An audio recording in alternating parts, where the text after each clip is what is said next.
Ang Magnolia forward na si Rafi Verano at ang guard na si Paulo Taha ay kabilang dito sa mga players na kinukonsidera daw ngayon ng management na i-trade na para makakuha sila at makapag-upgrade pa ng kanilang roster.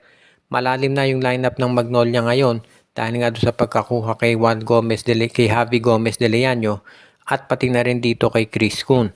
Pero meron pang gustong idagdag itong si Coach L.A. Tenorio at yan nga ang dahilan kung bakit posible na itong si Taha at itong si Rafi Verano ay trade na ng management. Ang kinokonsidera daw ngayon ay baka dali ng dalawa dito sa Northport o sa Titan Ultra kapalit nitong si Joshua Monson.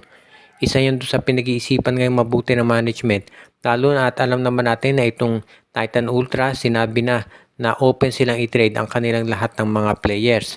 Kaya nga itong Magnolia gustong mag-take advantage doon sa oportunidad na yan para mapalakas itong kanilang lineup. Kung sakasakali na magawa ng paraan ng Magnolia na i-trade itong si Verano at itong si Taha para dito kay Joshua Monson, ay win-win yan para dito sa Magnolia. Dahil alam naman natin na ibang klase talaga gumalaw itong si Joshua Monson. Yes, alam natin na merong sabihin natin mga lapses itong si Monson sa kanyang laro. Pero malaki pa rin ang nakakontribute nito doon sa mga koponan kung saan siya nandoon. At magiging mas disiplinado yan syempre kapag napunta dito sa Magnolia Hotshots.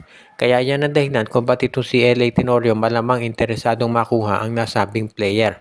Dahil kung gagawa ka lang ng paraan para sabihin nating magkaroon ng mas magandang laro, kinakailangan mo ng isang player na katulad ditong si Joshua Monson na alam naman natin na isa talaga doon sa mga tinatawag natin na premier players dito sa PBA. Kaya sigurado na siya talaga yung magagamit ng mabuti ditong si Coach L.A. Tenorio kapag nakuha nila.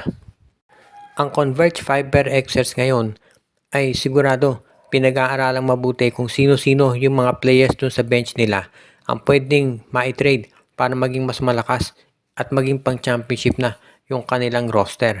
Alam natin lahat na yung starting five ng Converge ay kayang sumabay sa kahit aling team dito sa PBA.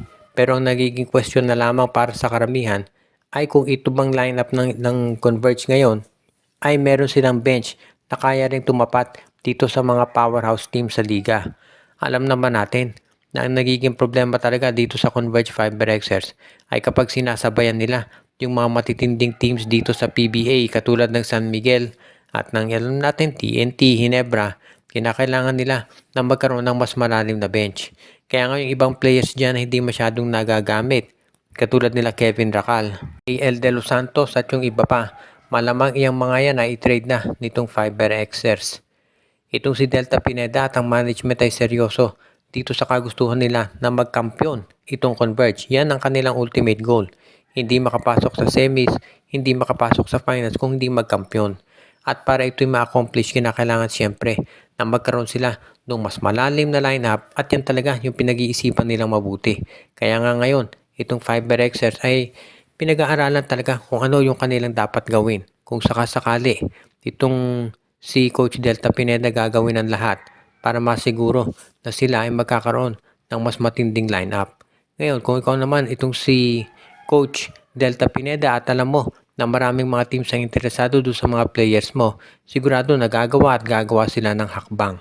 Kaya nga abangan na lang natin kung ano magiging plano dito ni Dennis Uy, yung may-ari nitong Converge Fiber Xers para masiguro na yung kanyang lineup ay talagang kaya ng sumabay dito sa iba pang team sa liga.